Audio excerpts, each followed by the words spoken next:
Welcome to Good Goodbyes, the Funeral Facts podcast. We are really glad you found us. In this podcast, me, Simon, a funeral director, and me, Tina, I'm an independent celebrant. we're going to discuss all things funeral in an informal space to demystify what happens when we say goodbye. Based on your questions and queries, Si and myself are two industry professionals that are going to chat through the hows, whats and wherefores. We actively work in the funeral industry in Devon in the UK.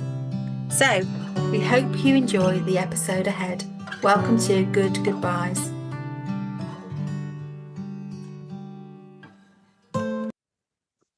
Hello and welcome to Good Goodbyes with me, Si. And me, Tina.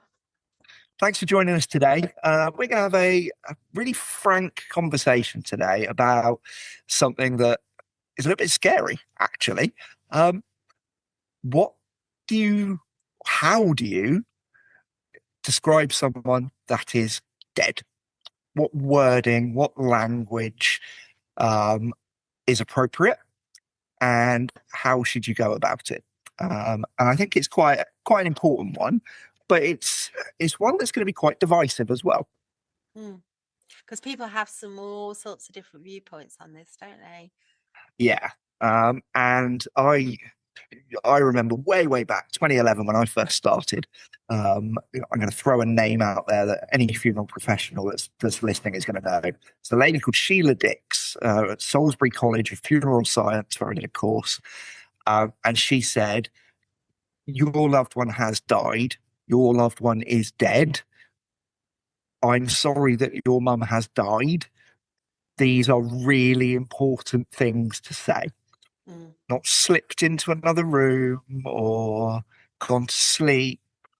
Passed away is okay-ish. But if you protect people and hide from them the reality that their loved one has died, it can actually be really detrimental. Yeah. And I've seen this happen in hospitals as a nurse, would you believe? I've actually been in front of somebody when I've seen a really terrible example of language. And in the hospice, we used to say, let's use all the D words: dead, death, dying, died. So, yeah, we would have been on the same page as your lady. Yeah. The example that I saw was when a junior doctor, we had somebody arrive in an ambulance and sadly they'd collapsed when they were out and about in there doing their shopping or something. There was a gentleman, and sadly, despite lots of people trying to revive him, they couldn't, and he arrived at the hospital. We brought him in for a bit more of a try at reviving him, as well as the ambulance crew weren't successful, and he had died. The family arrived, so it would have been completely unexpected for them, I'm sure. And a junior doctor goes out who looked really nervous and said, somebody said, like, where is the person? And the doctor said, oh, we've lost them. Oh. He said, well, where are they? It's ridiculous that you've lost them. And he said, no, sadly, he's gone. So she said, well, where has he gone? And at this point, I thought, I've got to step in, because we've had lost and gone, and she's standing there really upset, and she has no longer with us comes next. Yes, I know. How many times? I know. How many times can we confuse this poor woman? So I just went up and said, should we just stand to one side? I'm really sorry. He's died. Yeah.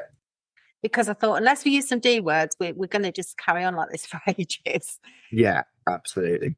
And it is really important. You absolutely can soften it, and in general conversation, like, I suppose, perhaps for children and things like that at home, it might be something that you kind of try and soften. But again, the understanding that they have died is important. When it comes to the deceased, as an industry, I suppose, with us funeral directors, that's the term we try and use, because it's a little bit nicer than the body, as much as it is just a body at that point, depending on your spiritual beliefs, of course. But yeah, we use the deceased an awful lot in our conversations. Yeah. And in our line of work, I think you really have to tune in, don't you, sometimes? Because I've had somebody say, I bumped into a lady was an old neighbour, an older lady, and she was quite religious. And I said, "Oh, how are you? And how's, her husband?" And she said, "Oh, he's ascended." And Wow. Okay. I really had to. I looked at her surprised, and she said, because she believed that's what had happened. Yeah. And then she said, he's departed. And then I thought, oh, okay, I'm with you now. Yeah. When she said ascended, I don't think I've ever No, heard that phrase other than from that lady. I mean, it's quite nice. Mm. But yeah, I suppose contextually, it's a little confusing just out of the blue, isn't it? Yes. But no, I can see the softness of that actually not being an awful thing, but yeah. And then you've got when you just hear it in the screen. You've got all those colloquialisms, haven't you? And funny old sayings that I don't know where they come from, half of them, like things like pop to clogs. Pop to clock, yeah, absolutely. And yeah, some of them are weird and wonderful, and yeah, it's quite interesting actually to hear people talk, because you do come out with things popped off again, and pop to clogs, I suppose it's the same, but yeah, you hear all sorts of things, and you wonder whether people are hiding behind it, whether they don't want to face into it, whether they're scared of using those words, the D words, as you say, whether it makes it very real if you say my mum is dead, rather than she's not here anymore. No, it's interesting, isn't it? You see one of my family members who won't talk about death much, he will sometimes say, well, when I'm pushing up the daisies. Yeah. And that's the closest you'll get to him talking about it at all, actually. Yeah, it's funny, isn't it? But yeah, I mean, in the comments and on the social medias and things, let us know some more of the colloquialisms. Actually, that'd be quite good fun. Things that you've heard kind of, and people have talked about when they've been describing someone that is deceased, has died, because it'd be quite interesting to get together a bit of a list of them and kind of run through some of the funny ones, because I think there's a lot of humor in it. Some of that are like pushing up the daisies, things like that, because I suppose that's people's way of dealing with it, isn't it? It's you wonder where they come from, don't you? It's the same as any language, I suppose, isn't it? It all filters down from somewhere, but the roots of these things are kind of deep seated. That's one for Google. AI probably. Actually, AI is very good at these things these days. You can put in a pretty vague kind of explanation of something, and they'll tell you all about it. Yeah. I'm showing my age now, talking about AI like it's some fanciful new thing. No, but I know what you mean, because you can look things up, can't you, and see the origins of them, and then there are kind of people who don't have the same opinion about the origin, like the saying "kick the bucket." I know there's a debate out there about whether that's about when they used to slaughter animals on the farm, and if the animal got distressed, it would kick the bucket over before. Right. Okay. It was dispatched. Yeah. Or is it about people who took their own life with that method? So, there's kind of like a bit of a debate out there about the origins of that. But I suppose probably...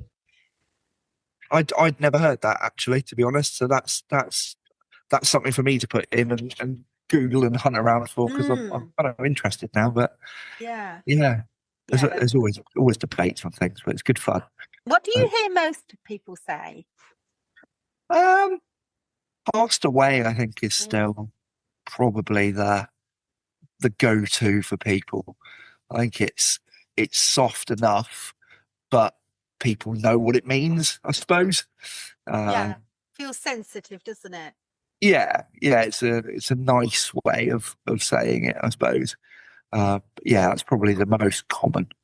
Looking up passed away, what it says is the term originated in the 15th century in England as a religious euphemism for dying, where the soul was thought to pass to another realm or to heaven. And the phrase appeared in writings in the 1400s. There you go. That's got some serious history then. That's got some really serious history, isn't it? Yeah. I haven't heard any modern. Dispatched, I suppose. Hatches, matches, dispatches. My gran used to talk about that when she was looking in the newspaper at obituaries. She'd say they were hatches, matches, and dispatches. Yeah. Mm. Yeah. That's what our registrars are, aren't they? Yeah. First marriages to death, hatch, match, dispatch. Yeah. But from a kind of emotional comfort, I can see why people use different language. But I do tend to agree with your tutor and the way I was taught, which is if you use the words, it does solidify what's happened, and it does help you in a way that you maybe imagine it might not. Yeah. I don't think it's a negative. I certainly don't think it's a negative. And people are scared to use that language because they think it's harsh. They think that it's they need to be gentler and softer. But there is a reality to it. There is definitely a point to making sure people aren't hiding themselves from the reality of the fact that their loved one has died. Yeah. And as nurses, to sort of lean into that harshness, if we've got listeners who are thinking, well, I know my neighbour's husband's died, but I don't want to just launch in with, I'm sorry to hear he died. But you can do it as a two-part sentence. So you say, I'm sorry to hear about your husband. I was sorry to hear that he died. Yeah. So you can still do it without, use that word without feeling clumsy, I guess. Yeah, absolutely. Language is such an emotive thing, isn't it? Because, what you should, going back to the shoulds and shouldn'ts, isn't it? What you should say, what you shouldn't say is open for endless debate. But I suppose from a professional point of view, I try and use the D's because they're important. People need to grasp those facts. Yeah. And it's not a time for me to be I don't want to say unemotional or unemotive, but I'm doing a job that people need to understand the reality of. It will help them make decisions based on that rather than not, I would say. And actually, thinking about taking our cue from children sometimes who, they simplify it. When my daughter's pet died, she came in the room and said, my hamster's died, Mum. I was like, has it? She said, well, I don't think it's asleep. I was like, let me have a look. No, it's not asleep. No, it's not. So, kids often simplify it, and then as life goes on, we complicate it again, don't we? Yeah, obviously, as some of the listeners know, I've suffered a few kind of family bereavements recently, and it's something that my daughter absolutely has no qualms in saying. It's sad that Nanny died. And you're absolutely right. It is, but it is no more complicated than that for her. And I think actually that's quite nice. Yeah. Instead of mystifying children who are overhearing conversations like past, you think, past what? Where did he pass? Or they might be thinking, gone with the angels. That's always a scary one for kids, actually, because they think they might get taken by angels as well. Yeah, I suppose like when we spoke to Kate from Northern Lots, a great episode. If anyone hasn't heard it, go back and have a little listen. She said much about her kids and her childhood, obviously growing up in a family business that's surrounded by it. It was just standard language. It was not a shock that somebody had died. And I think that for Callie, perhaps my daughter, it is as simple as, well, Daddy helps people that have died, so it's not a scary thing. Yeah. Because she knows that there are people there whose job it is just to help those people. So, I suppose maybe she's in a slightly different position to the majority. Yeah. Well, this has been very interesting. And like we say, it's going to be really interesting to have some comments from our listeners and see what they think about it all. It really will. And honestly, those colloquialisms, those sort of different things that your community have said. And what's fascinating about this podcast is the amount of places across the world that people listen to it. So honestly, we had listeners in the Seychelles that have come up, and it's a very different part of the world to here. I'm sure their language is completely different to ours in the description. So please let us know what is it that's used where you are, because it'd be fascinating to hear the differences. I mean, even Devon is different to Yorkshire. Or so I can't imagine the other side of the world. But yeah, let us know. Be really, really, really interested to see. Thank you, Si. Thank you, Tina. Thanks for joining us, listeners, and we will catch you at the next one. Take care. You've been listening to Good Goobyes, the Funeral Facts podcast. Please do like, subscribe, comment, and share. Drop any questions on our social media, on Instagram, or in the text option in the show notes. Si and I are qualified professionals, but we always advise our clients to seek any additional support from medical practitioners if they need to. And we hope you enjoyed this episode. Stay well and be kind to one another.